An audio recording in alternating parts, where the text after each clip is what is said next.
3. 한 달 이상 고생했던 그레고르의 심한 부상은 설명입니다. 아무도 나서서 빼내려 하지 않았기 때문에 사과는 그의 살 속에 마치 기념물처럼 뚜렷이 박혀 있었다. 되네요. 그레고르의 심한 부상은 아버지에게마저 그레고르의 모습이 비참하고 역겹긴 하지만 그를 가족의 일원으로 받아들여야 한다는 사실을 일깨워 준 것 같았다. 이를테면 그를 적으로 대해서는 안 되며 그에 대한 혐오감을 참고 견디는 것, 그저 별 도리 없이 견디는 것만이 가족의 의무이자 계명이라고 생각하게 만든 듯했다. 그레고르 역시 상처 때문에 어쩌면 운동 능력을 영영 잃어버릴지 모르고 또 지금 당장은 방을 가로질러 기어가는 일조차도 늙은 상위군인처럼 시간이 오래 걸리긴 하지만 설명입니다. 높은 곳까지 기어가는 것은 생각조차 할 수 없는 상황이다. 이렇게 되어 있네요. 늙은 상인군인처럼 시간이 오래 걸리긴 하지만 자신의 상태가 악화된 것에 대해 충분히 만족할 만한 보상을 받았다고 생각했다. 저녁 시간이 되면 그가 이미 한두 시간 전부터 예리하게 살펴보고 있던 그 실문이 활짝 열렸으며 그러면 그는 거실에서는 보이지 않는 자신의 방 어두운 곳 한편에 누워서 불 켜진 식탁에 모여 앉은 식구들을 모두 볼 수가 있었고 예전과는 다르게 어느 정도는 다들 허락한 상황에서 식구들이 나누는 이야기를 들을 수도 있었던 것이다. 물론 그것은 더 이상 옛날의 활기 넘치는 대화, 그레고르가 작은 호텔 방의 눅눅한 침구에 피곤한 몸을 던질 때마다 늘 그리워했던 그런 대화는 아니었다. 지금의 대화는 거의 대부분 아주 조용하게 오고 갔다. 아버지는 저녁을 들고 나면 의자에 앉아 금방 잠이 들었고 그러면 어머니와 여동생은 서로에게 조용히 하라고 주의를 주었다. 어머니는 불빛 아래로 몸을 깊이 숙인 채 의상실에서 받아온 고급 옷감을 바느질했다. 점원 일을 얻은 여동생은 나중에 더 좋은 직장을 얻을 생각으로 저녁마다 속기술과 프랑스어 공부를 했다. 가끔 아버지가 잠에서 깨어나 그 사이 자신이 잠들었다는 사실을 전혀 모르는 듯 어머니에게 당신 오늘도 꽤 오래 바느질을 하는구려 하고 말하고 금방 다시 잠에 빠지면 어머니와 여동생은 피곤한 표정으로 서로 미소를 교환했다. 아버지는 집에서도 제복을 벗지 않겠다고 고집을 부렸다. 그래서 잠옷이 할 일 없이 옷걸이에 걸려있는 동안 아버지는 언제나 근무태세를 갖추고 윗사람이 부르는 소리를 기다리고 있는 사람처럼 옷을 완전히 차려입고 그 자리에서 꾸벅꾸벅 졸았다. 그 때문에 원래도 새 옷 같지 않았던 아버지의 제복은 어머니와 여동생이 꼼꼼하게 손질을 하는데도 깨끗한 티가 나지 않았다. 때때로 그레고르는 저녁 내내 온통 얼룩이 져있긴 하지만 금색 단추만은 늘 반짝반짝하게 잘 닦인 옷을 입은 노인이 분명 아주 불편할 텐데도 조용히 잠들어 있는 모습을 보곤 했다. 시계가 10시를 치자마자 어머니는 낮은 목소리로 아버지를 깨워 침대에 가서 자도록 권했다. 여기서는 잠을 푹 자기가 어려운데 아침 6시면 출근해야 하는 아버지에게 숙면은 꼭 필요했기 때문이다. 하지만 수의로 일하게 된 뒤부터 외고집이 된 아버지는 습관적으로 그 자리에서 잠이 들면서도 한사코 식탁에 남아있겠다고 고집을 부렸다. 일단 그러고 나면 아버지의 마음을 움직여 의자에서 침대로 자리를 옮기도록 하는 일은 여간 힘들지 않았다. 그럴 때면 어머니와 여동생은 이런저런 잔소리로 아버지를 재촉해 보기도 했지만 아버지는 15분 정도는 눈을 감고 머리를 천천히 흔들면서 일어나지 않았다. 어머니가 아버지의 소매를 잡아당기며 귓속말로 좋게 이야기해 보기도 하고 여동생도 하는 일을 멈추고 어머니를 도와보았지만 아무 소용이 없었다. 아버지는 오히려 더 깊숙이 의자에 몸을 파묻었다. 두 여자에게 양쪽 겨드랑이 아래를 잡히고 나서야 아버지는 눈을 뜨고 어머니와 여동생을 번갈아 바라보며 이게 바로 사는 거지. 이것이야말로 내가 예전에 누렸던 안식이구나 라고 말했다. 아버지는 두 여자의 부축을 받으면서 마치 자기 자신이 더없이 무거운 짐이라도 되는 듯 귀찮아하며 몸을 일으켜 여자들이 자신을 문까지 끌고 가도록 내버려 두었다가 방문에 이르면 그만 물러나라고 손짓을 한 뒤 혼자 걸어 들어갔다. 그래도 어머니와 여동생은 각자 바느질거리와 펜을 급히 내던지고는 계속해서 아버지를 따라가며 도우려고 했다. 이렇듯 힘든 노동에 시달리느라고 고단한 가족 가운데 그 누가 그레고르에게 필요 이상으로 신경을 쓸 수 있을까? 살림살이는 점점 빠듯해졌다. 한일을 내보낸 대신 흰 머리카락을 너풀거리는 뼈대가 굵고 몸집이 큰 여자가 아침 저녁으로 와서 힘든 일을 맡아주었으며 다른 집안일들은 어머니가 이미 수없이 쌓인 바느질을 하면서 틈틈이 해내야만 했다. 급기야 예전에 어머니와 여동생이 행사나 축제 때 따랐던 온갖 장신구들을 팔아야 하는 일까지 벌어졌다. 그레고르는 어느 날 저녁에 장신구를 팔아 얼마를 받을지 식구들이 의논하는 소리를 듣고 이런 사실을 알게 되었다. 하지만 언제나 가장 큰 푸념거리는 그레고르를 옮길 방법이 없어서 지금 형편으로는 너무 넓은 이 집을 떠날 수 없다는 것이었다. 그렇지만 그레고르는 이사를 못하는 이유가 자신에 대한 염려 때문만이 아니라는 것을 잘 알고 있었다. 사실 그를 적당한 상자에 넣고 숨쉴 구멍 몇 개만 뚫어준다면 쉽게 해결될 수 있는 문제였다. 가족들이 집을 옮기는 일을 망설이는 진짜 이유는 오히려 모든 친척과 지인들 가운데 그 누구에게도 일어나지 않은 불행을 자기네가 겪고 있다는 생각과 그로 인해 생겨난 극도의 절망감 때문이었다. 세상이 가난한 사람들에게 요구하는 일들을 식구들은 모두 이행했다. 아버지는 말당 은행원들에게 아침 식사를 날라다 주었고 어머니는 모르는 사람의 속옷 바느질을 하는 희생을 치러야 했으며 여동생도 고객의 요구에 따라 판매대 뒤에서 이리저리 뛰어다녀야 했다. 그러나 가족의 힘이 그 이상은 미치지 못했다. 아버지를 침대로 데려다 놓은 다음 어머니와 여동생이 돌아와서 일거리를 놓아두고 뺨이 맞닿을 정도로 바싹 다가앉았을 때, 그러다 어머니가 그레고르의 방을 가리키며 그레테 저쪽 문을 닫아라 라고 말했을 때 두 여자가 나란히 눈물을 흘리거나 아니면 눈물조차 흘리지 않고 식탁을 응시하는 동안 그레고르가 다시 어둠 속에 남게 되었을 때 그의 등에 난 상처는 새로 생긴 것처럼 아파오기 시작했다. 그레고르는 며칠 밤낮을 거의 잠을 이루지 못하고 뜬 눈으로 보냈다. 이따금 그는 문이 열릴 때마다 예전처럼 자기가 가족 문제를 다시 떠안아야겠다는 생각을 하곤 했다.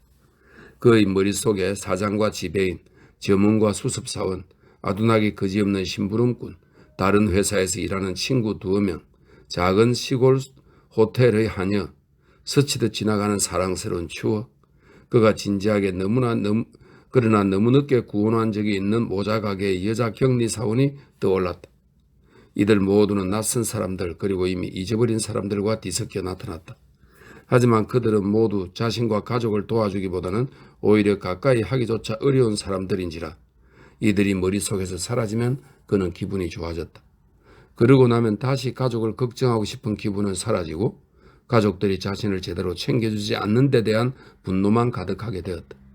그는 당장은 배가 고프지도 않았고 또 먹고 싶은 게 무엇인지도 떠오르지 않았지만 어쨌든 찬장으로 가서 입맛에 맞는 무언가를 찾기로 작정했다. 이제 여동생은 그레고르가 특별히 좋아할 음식이 무엇인지 전혀 생각하지 않고 아침과 점심때 가게로 달려가기 전에 그저 급하게 마음대로 정한 음식을 그레고르의 방 안에 발로 툭 밀어 넣었다가 저녁 때가 되면 그가 음식을 맛있게 먹었건 아니면 대부분이 그런 경우였는데 맛있게 먹었건 아니면 전혀 입을 대지 않았건 신경 쓰지 않고 빗자루를 한번 쓱 휘둘러서 썰어냈다. 그녀가 매일 저녁마다 하는 방청소도 그보다 더 빠를 수는 없었다. 벽을 따라 더러운 얼룩이 띠처럼 생겼고 먼지와 쓰레기 뭉치가 여기저기 굴러다녔다. 처음에 그레고르는 여동생을 좀 나무라기 위해 그녀가 들어올 때 특히 더러운 구석에 일부러 있어 보기도 했다.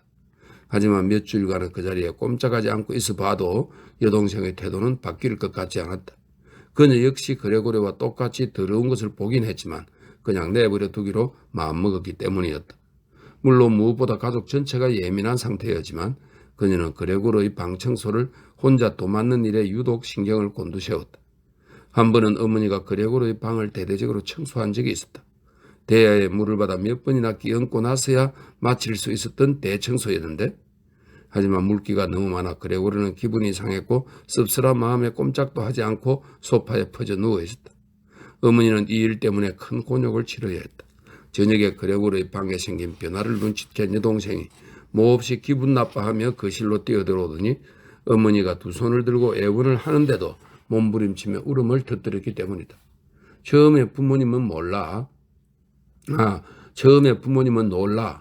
아버지는 당연히 의자에서 벌떡 일어났다. 이렇게 되고요. 처음에 부모님은 놀라 어찌할 바를 모르고 쳐다보기만 하다가 점차 몸을 움직이기 시작했다. 오른쪽에서는 아버지가 그레고르의 방 청소를 왜 여동생에게 맡겨두지 않았냐고 어머니를 나무랐으며, 왼쪽에서는 여동생이 이제 오빠 방을 청소도 못하게 한다며 고래고래 소리를 질러댔다. 어머니는 너무 흥분해서 제정신이 아닌 아버지를 침실로 데려가려 하였고, 여동생은 흐느껴 우느라 온몸을 바르르 떨며 작은 두 주먹으로 식탁을 마구 내리쳤다. 그리고 그레고르는 문을 닫아서 자신에게 이런 서러운 모습을 보여주지 않으려는 생각을 하는 사람이 아무도 없다는 사실에 화가 나서 씩씩거리며 언짢아했다. 하지만 직장일로 매우 지친 여동생이 전처럼 그레고르를 돌보기가 귀찮아졌다고 해도 어머니가 여동생 대신 나설 필요는 전혀 없었으며, 그렇다고 그레고르가 방치되지도 않았다. 이제는 파출부가 있었기 때문이다. 오랜 세월을 살아오는 동안 튼튼한 골격 덕분에 아주 지독한 일도 이겨냈을 법한 이 늙은 과부는 그레고르를 보고도 그 어떤 혐오감도 느끼지 않았다. 한 번은 호기심 때문이 아니라 그저 우연히 그레고르의 방문을 열었다가 그와 맞닥뜨린 적이 있었다. 그때 그레고르는 너무 놀라 누가 쫓아오는 것도 아닌데 이리저리 내달리기 시작했고, 그녀도 깜짝 놀라 가슴에 두 손을 포갠 채 멍하니 서 있었다. 그때부터 그녀는 아침 저녁마다 문을 조금 열어놓고 잠깐씩 그레고르를 쳐다보았다. 처음에 그녀는 그의 곁으로 와서 이리 와 늙은 말똥구리야, 또는 이 늙은 말똥구리 좀 봐 라는 나름 다정한 말로 그를 불렀다. 그러나 그레고르는 아무 대꾸도 하지 않고 마치 문이 열리지 않은 상태인 것처럼 꼼짝 않고 제자리에 서 있었다. 저 파출부가 내키는 대로 쓸데없이 행동해 그를 방해하느니 차라리 매일 방을 치우라고 누가 명령이라도 내려주었으면. 한 번은 이른 아침에 봄을 날리는 신호인 듯 빗줄기가 세차게 유리창을 때리고 있었다. 한 번은 이른 아침에 파출부가 또다시 흩은 소리를 하기 시작하자 화가 난 그레고리가 공격이라도 할 기세로 그녀를 향해 몸을 돌렸다. 하지만 그의 행동은 느렸고 힘이 빠져 있었다. 그러자 파출부는 무서워하기는커녕 문 근처에 있는 의자를 높이 들어 올렸다. 입을 크게 벌리고 서 있는 모양새로 보아 자기 손에 든 의자로 그레고르의 등을 내리치고서야 입을 다물겠다는 의도가 분명했다. 그레고르가 다시 몸을 돌리자 그녀는 그래, 더 이상은 안 되겠지 하고는 의자를 구석으로 살며시 내려놓았다. 그레고르는 이제 거의 아무것도 먹지 않았다. 갖다 놓은 음식 근처를 우연히 지날 때만 장난삼아 아주 조금 입에 대었을 뿐이고, 그는 그마저도 입에 문 채 몇 시간 동안 있다가 대개는 다시 뱉어버렸다. 처음에 그는 음식이 끓여지는 것이 자기 방의 상태를 보고 느낀 슬픔 때문이라고 생각했지만 정작 방의 변화에 대해서는 곧 그럭저럭 받아들이게 되었다. 식구들은 이제 다른 곳에 보관할 수 없는 물건들을 그의 방 안으로 들여놓는데 익숙해졌다. 그런 물건들이 꽤 많았는데 방 하나를 하숙인 세 사람에게 세놓았기 때문이었다. 이 근엄한 신사들은 그레고르가 문틈으로 확인한 바로는 세 명 모두 수염이 덥수룩한 사람들이었다. 이 근엄한 신사들은 지나치게 꼼꼼하고 깔끔한 사람들로서 자신들이 새들어 있는 방뿐만 아니라 집안 구석구석 심지어 부엌 상태까지 신경을 썼다. 그들은 필요 없거나 더러운 잡동사니들을 보면 참지 못했다. 게다가 이 사람들은 자기들이 원래 쓰던 가구를 거의 대부분 갖고 왔다. 이런 이유로 많은 물건들이 필요 없게 되었다. 이 물건들은 내다 팔 수도 없고 그렇다고 버릴 만한 것들도 아니었기에 결국 그런 것들이 모두 그레고르의 방으로 들어왔다. 부엌에 있던 쓰레기통이나 재를 담는 통까지 있었다. 늘 성질이 급한 파출부는 지금 당장 필요 없는 것들은 무조건 그레고르의 방으로 던져버렸다. 다행스럽게도 그레고르는 대부분 던져놓을 물건과 그것을 잡은 손만 볼 수 있었다. 아마도 파출부는 시간이 나고 기회가 있을 때 이 물건들을 다시 가져가거나 한꺼번에 내다 버릴 작정이 모양이었다. 그러나 이 하찮은 잡동사니들은 그레고르가 그 사이를 비집고 다니면서 움직여 놓지 않았더라면 사실상 그녀가 처음 던졌던 그 자리에 그냥 마냥 방치되고 있었을 수밖에 없었다. 그는 그렇게 돌아다닌 뒤에는 죽도록 힘들고 슬퍼서 몇 시간 동안 꼼짝도 못했다. 그가 그렇게 할 수밖에 없었던 이유가 처음부터 기어다닐 만한 공간이 남아있지 않아서였지만 나중에는 점점 재미가 붙기도 했다. 하숙하는 남자들은 이따금씩 거실에서 저녁을 먹었기 때문에 그 실문은 종종 저녁에도 닫혀 있었다. 그레고르도 문이 열리리라 하는 기대를 아예 포기했다. 어쩌다 문이 열린 저녁 때에도 그는 이 문을 이용하지 않았으며 식구들이 눈치채지 않게 자기 방 어두운 구석에 웅크리고 있었다. 한 번은 가정부가 그 실문을 약간 열어놓았는데 저녁에 하숙인들이 들어와 불을 켤 때까지도 그대로였던 적이 있었다. 이들은 예전에 아버지, 어머니 그리고 그레고르가 식사를 했던 식탁을 차지하고는 냅킨을 펼치고 나이프와 포크를 손에 쥐었다. 곧 문가에 어머니가 고기 접시 하나를 들고 나타났고 감자가 수북이 쌓인 접시를 든 여동생이 바로 뒤를 따랐다. 음식에서는 뜨거운 김이 피어올랐다. 하숙인들은 마치 음식 검사를 하려는 듯 앞에 놓인 접시를 향해 고개를 숙였고 실제로 다른 두 사람이 형님처럼 모시는 듯한 가운데 앉은 남자가 접시 위에 있는 고기 한 점을 잘라보기까지 했다. 틀림없이 음식이 충분히 연하게 익었는지 아니면 부엌으로 다시 보내야 할지 확인하려는 속셈이었다. 그는 흡족해했고 그러자 긴장한 채 지켜보고 있던 어머니와 여동생은 안도의 한숨을 내쉬며 미소 짓기 시작했다. 정작 가족들은 부엌에서 식사를 했다. 그런데도 아버지는 부엌으로 가기 전 거실에 들러 모자를 손에 쥐고 인사를 하면서 식탁 주위를 한 바퀴 돌아 나왔다. 하숙인들은 모두 일어나 수염이 덥수룩한 입으로 뭘 하고 중얼거렸다. 하지만 자기들끼리만 남게 되면 이들은 거의 아무 말도 하지 않은 채 먹기만 했다. 그레고르가 이상하게 여겼던 점은 음식을 먹을 때 나는 여러 소리 중에서 유독 이로 음식을 씹어대는 소리만 또렷하게 들렸다는 것이다. 마치 먹기 위해서는 이가 필요하고 아무리 잘생긴 턱이라도 이가 없으면 아무 쓸모가 없음을 그레고르에게 보여주기라도 하려는 것 같았다. 나도 먹고 싶다. 그레고르는 근심에 가득 차 이렇게 중얼거렸다. 그렇지만 저런 것들을 먹고 싶지는 않아. 저 하숙인들이 먹고 있는 것을 먹는다면 나는 죽고 말 거야. 바로 그날 저녁, 그 시간 내내 바이올린 소리가 들렸는지 그레고르는 기억이 나지 않았다. 바로 그날 저녁 부엌에서 바이올린 소리가 울렸다. 저녁을 다 먹은 뒤 가운데 앉은 남자가 신문을 펼치더니 다른 두 사람에게 한 장씩 건네주었고 세 사람은 몸을 뒤로 기댄 채 신문을 읽으며 담배를 피우고 있었다. 바이올린 연주가 시작되자 그들도 귀를 기울이며 일어섰다. 그들은 발끝을 세워 현관문 쪽으로 걸어가더니 문가에 서로 몸을 바싹 붙여섰다. 아버지가 큰 소리로 이 연주 소리가 여러분을 불쾌하게 했을지도 모르겠네요. 바로 그만두게 하겠습니다. 라고 외치는 것으로 보아 그들이 움직이는 소리가 부엌에서도 들렸음이 분명했다. 그 반대입니다. 이들 중 가운데 남자가 말했다. 저 아가씨가 저희 쪽으로 와 훨씬 편안하고 안락한 이 방에서 연주해 준다면 어떨까요? 오, 좋습니다. 아버지는 마치 자신이 바이올린 연주자라도 되는 양 소리쳤다.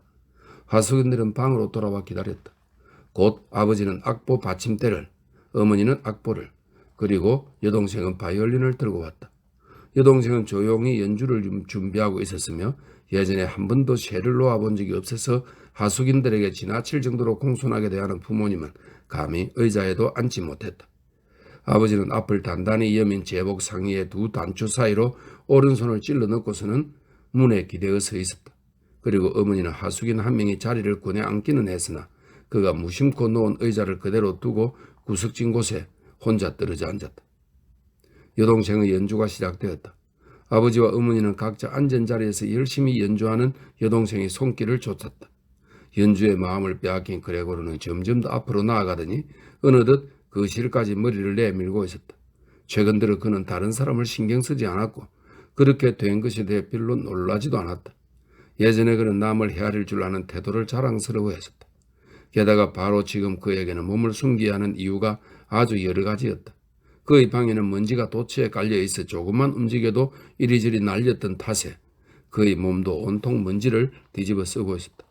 등과 옆구리에 실, 머리카락, 음식 찌꺼기를 잔뜩 묻힌 채 그는 이쪽 저쪽으로 기어다녔다. 전처럼 하루에도 몇 번씩 들어누워 몸을 양탄자에 문질러 닦기에는 그가 모든 일에 너무 무관심해졌던 것이다. 이렇게 더러운 상태인데도 그는 서슴없이 깨끗한 거실 바닥 위로 조금 더 기어나갔다. 그레고르를 주목하는 사람은 물론 아무도 없었다. 가족들은 바이올린 연주에 온통 정신이 팔려 있었다. 반면 하숙인들로 말하자면 처음에는 두 손을 바지 주머니에 집어넣고 악보를 읽을 수 있을 정도로 악보 받침대 뒤로 바싹 다가서는 바람에 틀림없이 여동생에게 방해가 될 것 같더니만 금세 고개를 숙인 채 낮게 수군거리며 창가로 물러났다. 그리고 아버지는 이렇게 창가에 서 있는 그들을 근심 어린 표정으로 지켜보았다. 정말 아름답고 즐거운 연주를 들을 수 있을 거라는 기대가 완전한 실망으로 바뀌어서 이제는 연주 전체가 지겨워 죽겠지만 그저 예의상 쉬는 시간을 뺏긴 것을 감수하겠다는 표정이 역력했다. 특히 코와 입으로 담배 연기를 허공에 뿜어내는 모습에서 이들이 한껏 짜증나 있음을 알 수 있었다. 그렇지만 여동생은 정말 아름답게 바이올린을 연주했다. 그녀는 얼굴을 한쪽 옆으로 기울인 채 예수에 젖은 듯 하면서도 세심하게 악보의 행을 따라 움직였다.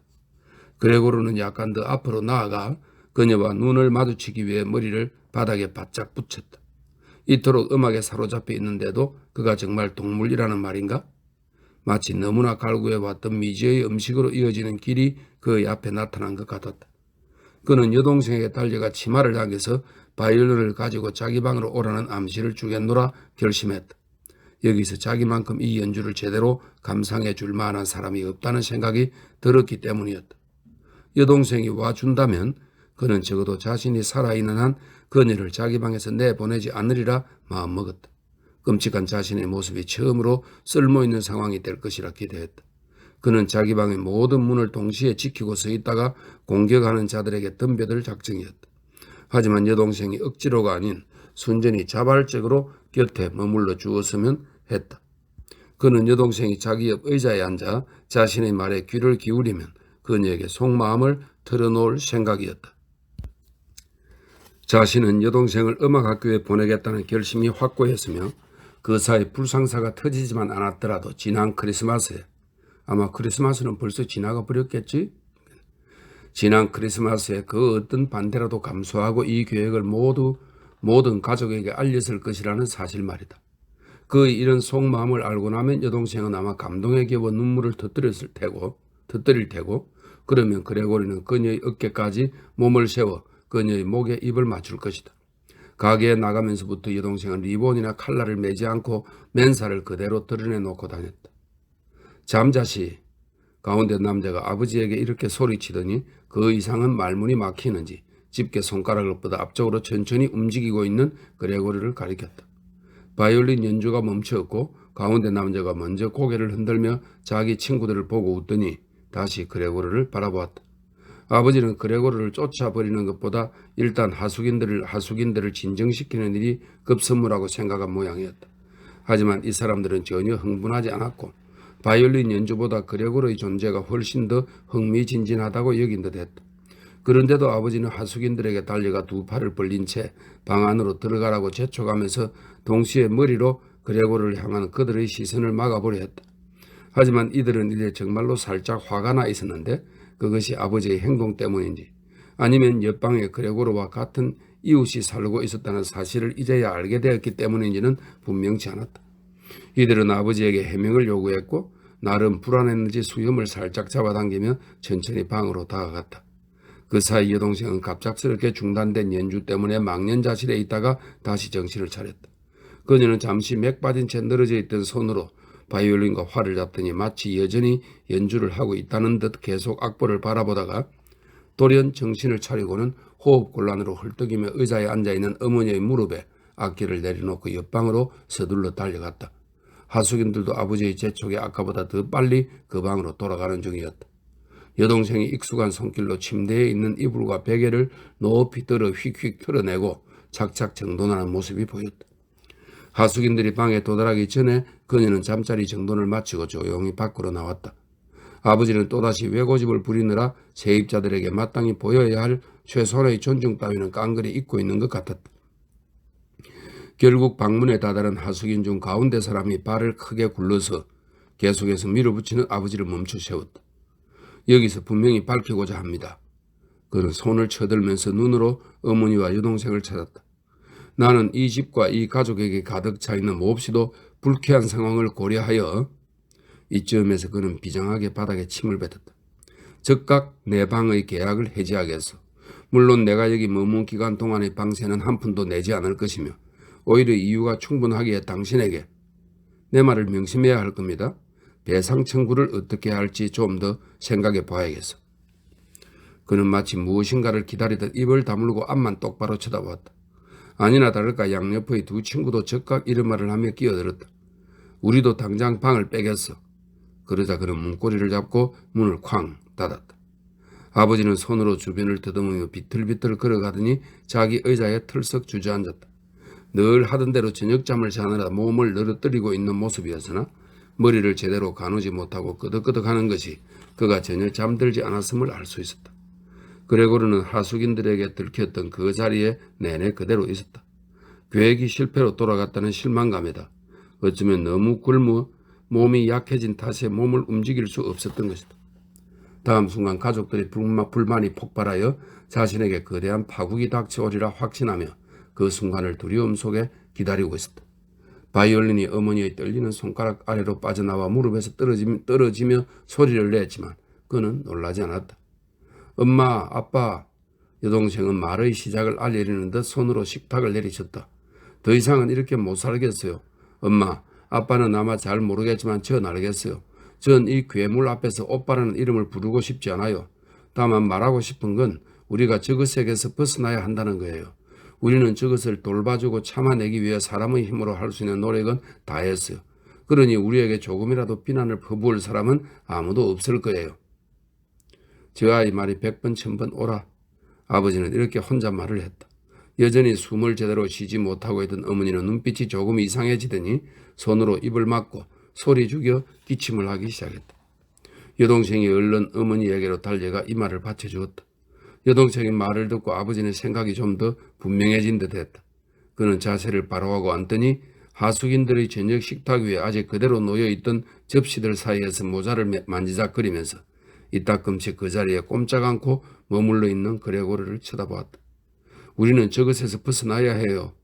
여동생은 이제 아버지에게만 말했다. 어머니는 기침을 하느라 잘 듣지 못했다. 저게 두 분도 돌아가시게 할 거예요. 저는 그렇게 생각해요. 정말 힘든 일을 할 수밖에 없는 우리 같은 사람들이 집에서도 이렇게 끝없는 고통을 겪으며 살 수는 없어요. 난 더 이상 못해요. 그리고 여동생은 왈칵 울음을 터뜨렸다. 그녀의 눈물은 어머니의 얼굴에까지 흘러내렸고 어머니는 기계적인 손놀림으로 그 눈물을 닦아냈다. 얘야, 아버지는 동정과 한층 더 깊어진 이해심으로 이렇게 말했다. 그럼 우리가 어떻게 해야 좋겠니?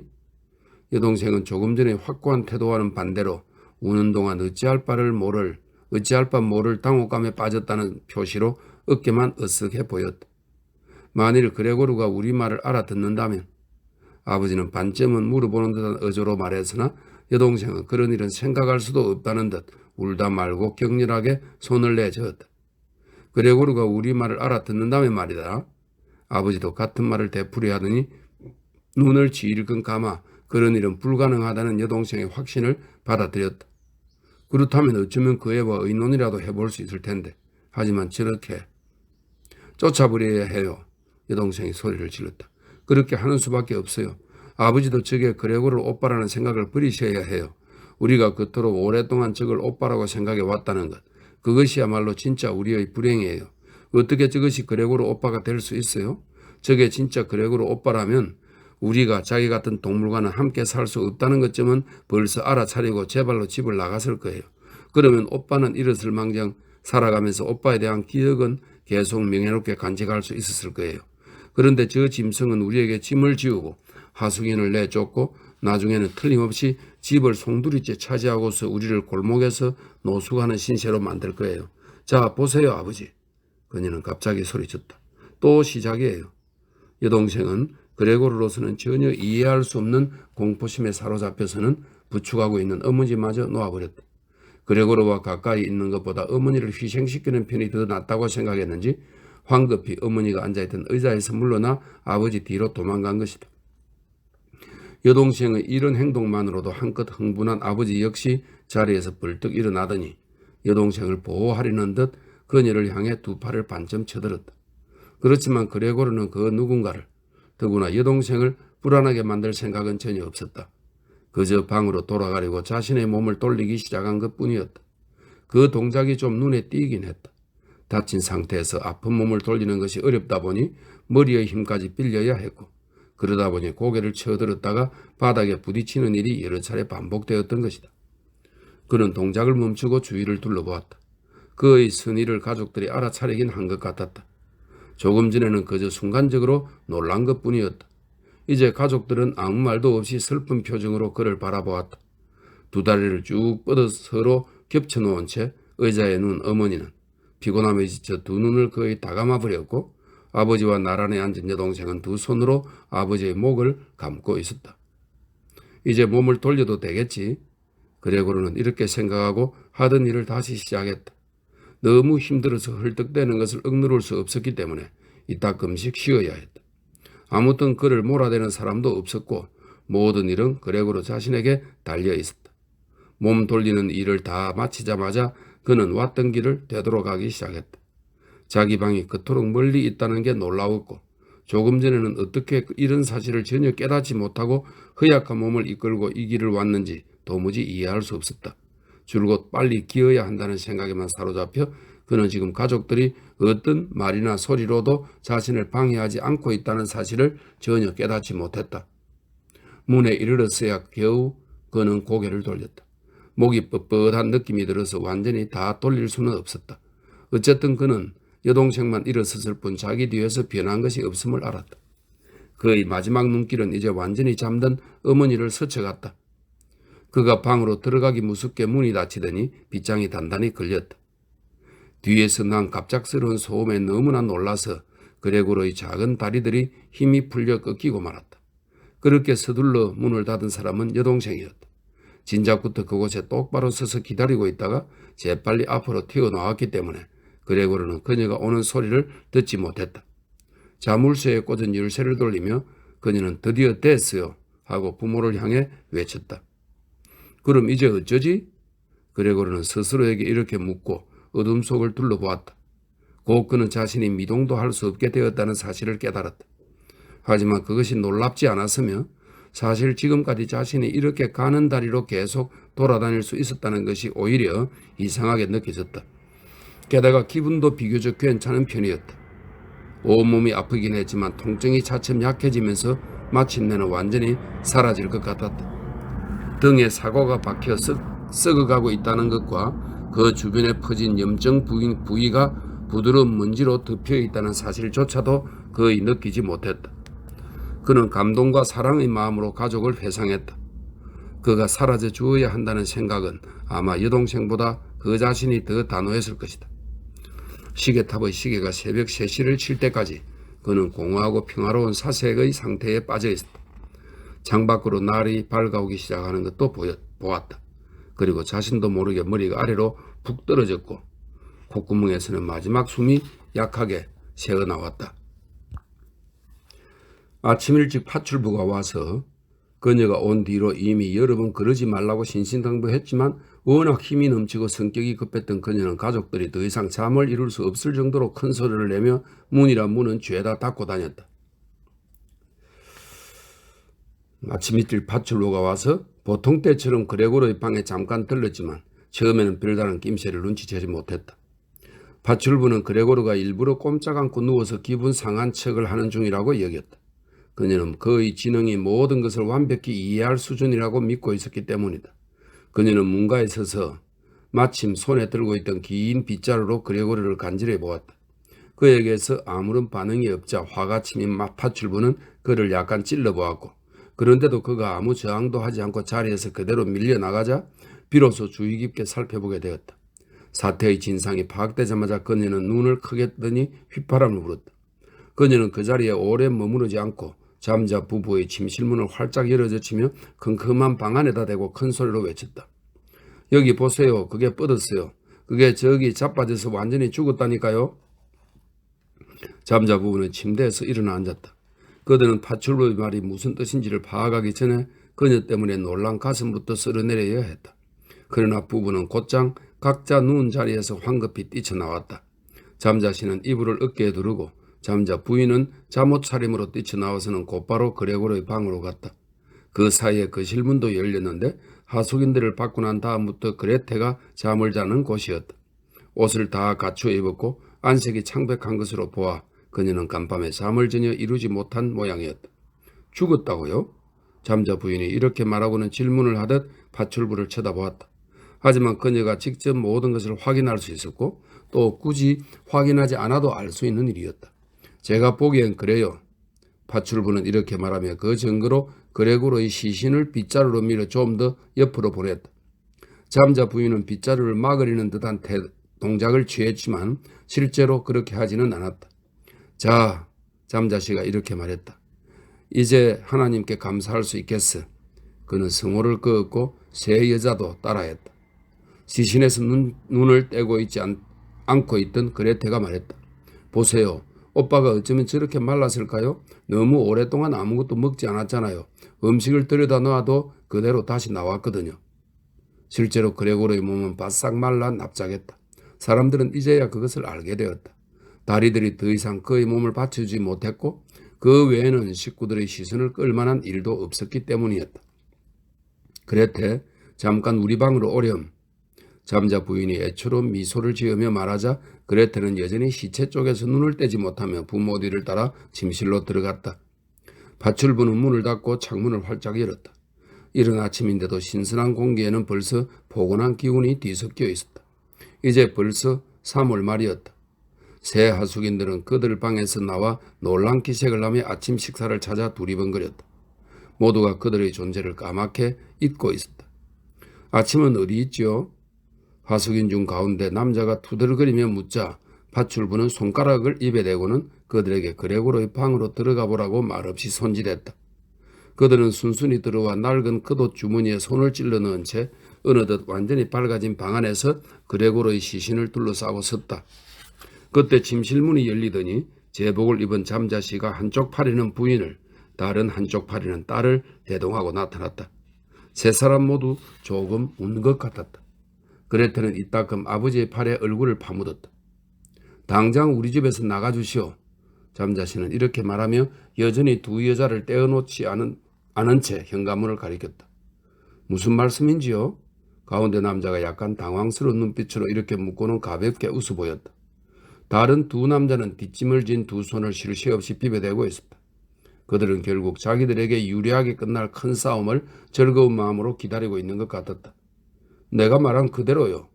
잠자씨는 이렇게 대답하고 옆에 있는 두 여자와 나란히 줄을 이루어 하숙인들 쪽으로 다가섰다. 그들은 일단 그 자리에 가만히 서서 머릿속으로 생각을 다시 정리하려는 듯 바닥을 내려다보았다. 그렇다면 나가지요. 가운데 남자는 갑자기 겸손해진 태도로 이 결정에 대해서조차 새로운 승낙을 얻고 싶어하는 사람처럼 잠자씨를 쳐다보았다. 잠자씨는 그저 몇 차례 눈을 크게 뜨고 고개를 끄덕일 뿐이었다. 그러자 그 남자는 정말 곧장 현관을 향해 성큼성큼 걸어갔다. 그의 두 친구도 손을 얌전히 둔 채 한동안 가만히 듣고 있다가 이내 그를 따라 끙충 뛰어갔다. 그들은 잠자씨가 자기들보다 먼저 현관으로 가서 앞서간 지도자와의 사이를 갈라놓지는 않을지 불안해하는 것 같았다. 현관에서 세 사람 모두 옷걸이에서 모자를 지팡이 통해서 지팡이를 집어들고는 말없이 고개만 숙여 인사하고 집을 나갔다. 이미 드러난 바와 같이 잠자씨는 아무 근거 없는 불신에 사로잡혀 아내와 딸과 함께 청계참까지 나갔다. 그들은 난간에 기댄 채 세 남자가 느리기는 하지만 멈추지 않고 긴 계단을 내려가는 모습을 지켜보았다. 그들은 각 층마다 계단 모퉁이에서 사라졌다가 잠시 후 다시 나타나곤 했다. 이들이 아래로 내려갈수록 이들에 대한 잠자씨 가족의 관심도 점점 사그라들었다. 머리에 짐을 진 정육점 직원이 당당한 태도로 밑에서부터 그들을 향해 올라와 지나쳐갔다. 잠자씨는 곧 두 여자를 데리고 난간을 떠나 한결 홀가분한 마음으로 집으로 돌아왔다. 그들은 오늘 하루를 푹 쉬면서 산책이나 하며 보내기로 결정했다. 세 사람 모두 일을 잠시 그만두고 휴식을 취할 자격이 충분했으며 휴식이 절대 필요하기까지 했다. 그래서 그들은 식탁에 앉아 세 장의 결근계를 썼다. 잠자씨는 은행 지점장에게, 잠자 부인은 일감을 주문한 사람들에게, 그리고 그레테는 상점 주인에게 결근계를 쓰는 동안 파출부가 들어와 아침 일을 다 끝냈으니 돌아가겠다고 말했다. 처음에 세 사람은 쳐다보지 않고 그저 고개만 끄덕였는데 그래도 파출부가 갈 생각을 하지 않자 그제야 화가 난 듯 바라보았다. 그런데요? 잠자씨가 물었다. 그녀는 웃으며 문간에 서 있었다. 마치 전해줄 반가운 소식이 하나 있으니 자신에게 자세히 캐 묻는다면 알려주겠다는 태도였다. 그녀의 모자 위에 그의 수직으로 꽂혀있는 타조 깃털이 사방으로 가볍게 흔들렸다. 잠자씨는 파출부가 이 집에서 일하는 내내 그 깃털을 눈에 거슬려 했었다. 그래, 무슨 일인데요? 파출부에게 그나마 존경받는 잠자 부인이 이렇게 물었다. 예, 하고 파출부는 대답했으나 상냥한 미소를 짓느라 곧장 말을 잇지 못했다. 그러니까 옆방의 저 물건을 치우는 문제에 대해서는 더 이상 염려하지 않아도 된다고요. 제가 이미 다 처리해 놓았으니까요. 잠자 부인과 그레테는 그를 계속 쓰리는 듯 몸을 숙였다. 잠자씨가 이제 파출부가 모든 내용을 시시콜콜하게 설명하기 시작하려 한다는 낌새를 알아채고는 손을 뻗어 단호하게 말을 막았다. 더는 이야기할 수 없게 되자 그녀는 자신이 아주 바쁜 몸이라는 사실을 떠올리고 매우 기분 나쁜 투로 소리쳤다. 모두 안녕히 계세요. 그러더니 몸을 획 돌려서 문을 쾅 닫고 집을 떠났다. 저녁엔 저 여자도 내보내야겠어. 잠자씨가 이렇게 말했지만 아내와 딸은 아무 대꾸도 하지 않았다. 간신히 얻은 평안이 저 파출부 때문에 다시 깨질 것 같았다. 모녀는 일어나 창가로 가서 서로 꼭 껴안은 채 그대로 서 있었다. 잠자씨는 의자에 앉아 그쪽으로 몸을 돌리고는 잠시 말없이 두 여자를 지켜보았다. 그런 다음 이렇게 외쳤다. 자, 이리 와봐. 지난 일은 그만 잊자고 내 생각도 좀 해줘야지. 여자들은 곧장 잠자씨의 말에 따라 다가와서 그를 쓰다듬어 주고는 서둘러 결근계 작성을 마쳤다. 그러고 나서 세 사람은 함께 집을 나섰다. 몇 달 만에 처음 하는 외출이었다. 이들은 전차를 타고 교회로 나가기로 했다. 따사로운 햇빛이 스며든 이 전차칸에 탄 사람은 그들 가족 셋뿐이었다. 그들은 좌석에 편히 등을 기대고 앉아 앞날을 논의했다. 잘 생각해보니 미래가 그렇게 암울한 것만도 아니었다.